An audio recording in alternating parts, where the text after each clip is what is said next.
Hey everyone, it's Austin Bach bringing you some modern matches here on the Magic Online beta.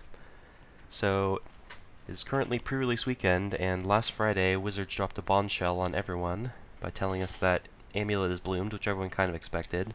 Splinter Twin is also banned, which I don't think many people expected at all, as it's, one of the faces of the format. So now with the Pro Tour approaching and, people figuring out what their new deck is going to be for the format, no one's really sure what the format's going to look like yet. And with the Amulet banning and the Twin banning, removing one of the big reactive decks from the format, people are trying to find the next big broken thing to do, because Modern's capable of some very powerful things. So what I'm trying out today is a deck that I think could be the new broken deck of the format, which is Goryo's Vengeance. It's a deck that's been around for, had a breakout performance last year on the Grand Prix circuit. It hasn't really broken out on the Pro circuit yet, but you never know. Pro Tour's coming up. So basically you're just trying to dig through your deck, dump cards in your graveyard, and reanimate a Grizzlebrand and go off. And I'll explain the combo in a minute. But yeah, the basic shell of the deck, originally this deck was just black-red for Faithless Looting, Goryo's Vengeance, Through the Breach, and some rituals and that kind of thing. But the latest innovation has been the blue splash, mainly for Serum Visions, just to set up your draws, add some much-needed consistency to the deck. But you also add Jace Fringe Prodigy, which is surprisingly very good in this deck. The reason Jace is so good is because he's a legendary creature, which means you can Goryo's Vengeance him. So if you don't know, that sounds like pretty mediocre on its own, but think of it this way. You have a Jace in your graveyard because it probably got lightning bolted or whatever. So you Goryo's Vengeance it on turn 4, reanimate Jace. He comes back with haste, so you can activate him right away. You draw, discard a fatty, flip him, and then you -3 to flashback Goryo's Vengeance, and then reanimate your fatty. And other than that, obviously, he is just a looter, which is good in a normal game, because you can play him, pitch a fatty, and Goryo's Vengeance it on turn 3. So that's an additional pseudo Faithless Looting effect, which can be very good. Other than the Goryo's Vengeance, this is mostly just for people who don't know how the deck works. You also have Through the Breach, which 5 mana put a creature into play, so you can put in a Grizzlebrand or Worldspine Worm or whatever it is you need to just win the game. So the Nourishing Shoal, if you haven't seen the deck before, it's kind of a weird inclusion for this kind of deck. It's a card that's never seen Modern play before until now. You can exile a green card with mana cost X, and you gain X life. So there's 2 reasons why this is good. The first reason is you have Worldspine Worm, so you can gain 11 life, which you might be wondering why you'd want to do that, but considering Grizzlebrand's activated ability requires you to pay 7 life to draw 7 cards, you can just basically draw your entire deck.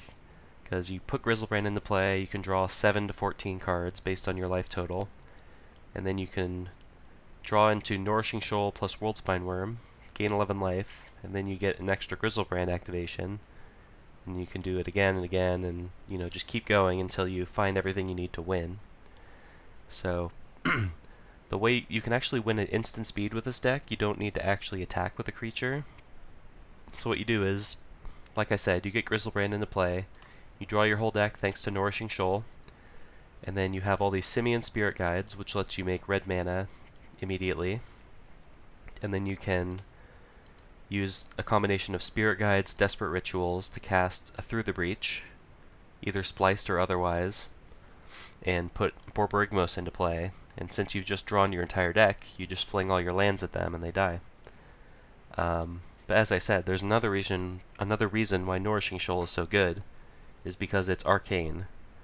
It's the subtype, it's instant arcane. So if you don't know what arcane means, if you have a card that has Splice, like Through the Breach, which has Splice for 2 red, you can cast Nourishing Shoal for its mana cost, or for exiling a green card, and you can also splice an extra arcane spell onto it, so its effect will be added. So you can cast Nourishing Shoal for free, exiling Worldspine Worm, and then for only 4 mana you can splice Through the Breach onto it, so you'll get the Through the Breach effect when Nourishing Shoal resolves. And Through the Breach stays in your hand, which is very relevant because if your opponent has a counterspell, they can counter the Nourishing Shoal, which will stop the Through the Breach, but then you get to untap and you still have the Through the Breach in your hand. So you get to fight through a counterspell that way. And Goryo's Vengeance also has Splice, which is why, you know, the Arcanes are very good in this deck. You've got the 4 Shoals, 4 Through the Breach, 4 Goryos, and 3 Desperate Rituals that all have Arcane. So you can do some tricky things, like on your opponent's end step if you think they have a counterspell. Try to work your way around it. Other than that, there's one Is It Charm just as a flex slot to try to... You can either kill a Scavenging Ooze, or you can double loot to get stuff in your graveyard to go off next turn, or you can counter a counterspell, you know, very versatile.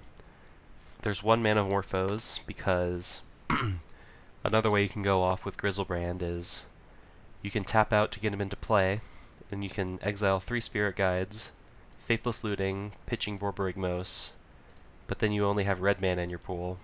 So you can use this to make black, and you can Goryo's Vengeance. So that's why that's there. The sideboard, still sort of a work in progress, but most of it we've seen before. Painful Truths is the latest new addition since we added a 3rd color. You know, you can now refill your hand against decks that are trying to strip your hand out of the combo with cards like Thoughtseize, Inquisition, that kind of thing. Duress. The one thing I will mention before I go too far into the sideboard is, you know, the combo's very fragile. Like, you need a lot of things to go right, so you can't afford to dilute your deck too much. So when you're sideboarding, you can only bring in a handful of cards. You can't bring in everything.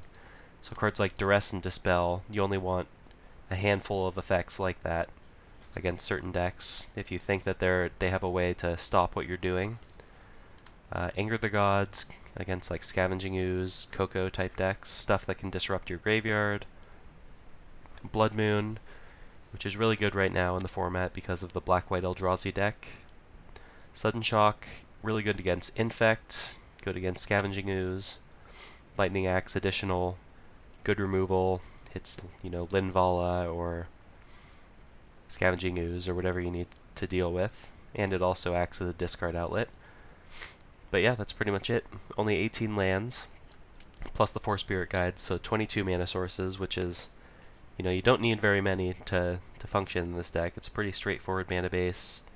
Fetches, shocks, basics, and a couple fast lands. But yeah, that's the deck. We're going to run it through some matches and see how we do.